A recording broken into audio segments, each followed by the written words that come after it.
गौतम ऋषि की पत्नी अहिल्या को क्यों पत्थर बनना पड़ा? इसके पीछे का रहस्य क्या है? देवताओं के राजा होकर भी इंद्र को गौतम ऋषि की कुटिया में क्यों वेश बदल कर आना पड़ा? और राजा इंद्र को क्या श्राप लगा? और अहिल्या और देवराज इंद्र का क्या सच में गलत शारीरिक संबंध था? आइए जानते हैं इस वीडियो के माध्यम से। आप लोग वीडियो में बने रहे। अहिल्या सनातन धर्म की कथाओं में वर्णित एक स्त्री पात्र नहीं जो गौतम ऋषि की पत्नी थी। ब्राह्मणों और पुराणों में इनकी कथा छिटपुट रूप से कई जगह प्राप्त होती है। रामायण और बात के अनुसार राम कथाओं से विस्तार से इनकी वर्णित है। कथाओं के अनुसार गौतम ऋषि की पत्नी और ब्रह्मा जी की मानस पत्नी थी। ब्रह्मा ने अहिल्या को सबसे सुंदर स्त्री बनाया। सभी देवता उनसे विवाह करना चाहते थे, परंतु ब्रह्मा ने एक शर्त रखी, जो सबसे पहले इस त्रिलोक का भ्रमण कर आएगा वही अहिल्या को वर्ण करेगा।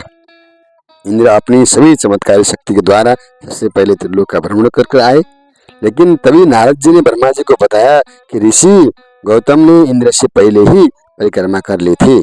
नारद जी ने ब्रह्मा जी को बताया कि अपने दैनिक पूजा के क्रम में ऋषि गौतम ने गाय माता का परिक्रमा करते समय बछड़े को जन्म दिया।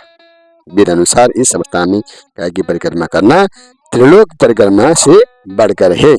इस तरह माता अहिल्या की शादी ऋषि पुत्र अत्रि ऋषि के पुत्र गौतम ऋषि से हुआ था।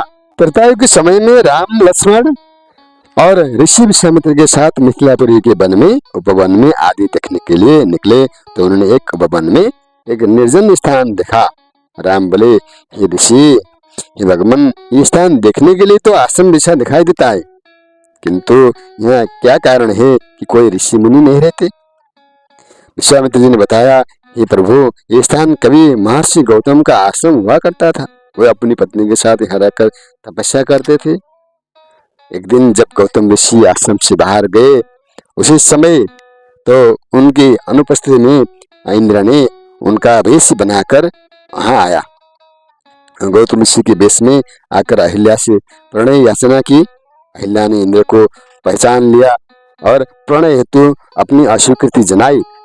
जब इस प्रकार जनाई तो इंद्र ने भी जबरदस्ती उनसे शारीरिक संबंध बनाए। इस संबंध बनाते हुए राजा इंद्र और अहिल्या को संबंध बनाते हुए ऋषि गौतम ऋषि ने देखा और ऋषि क्रोध में आकर उनको जड़ से श्राप दिया।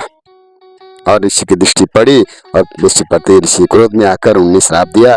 उन्होंने इंद्र को श्राप दिया। इसके बाद उन्होंने बिना विचार किए हुए अपनी पत्नी को श्राप दिया कि तू हजारों वर्षों तक केवल हवा पीकर कष्ट उठाती रहे, पत्थर बनती रहे। जब राम इस वन में प्रवेश करेंगे तभी उनकी कृपा से तेरा उद्धार होगा, तभी तू अपना पूरा शरीर धारण करके मेरे पास आ सकेगी। यह कहकर गौतम ऋषि इस आश्रम छोड़कर हिमालय पर जाकर तपस्या कर बैठे। गौतम ऋषि ने उनको श्राप दिया और राजा इंद्र भी श्राप लेकर अपनी राज दरबार में चले गए और राजा को भी श्राप मिला और पत्नी को श्राप दिया। दोनों को श्राप देकर ऋषि भी चले गए और अहिल्या माता पत्थर बन गई और इंद्र स्वर्ग में जाकर श्राप का भोग कर रहे थे। इसके बाद आगे की कथा और आगे की वीडियो में आप लोग को बताएंगे। इस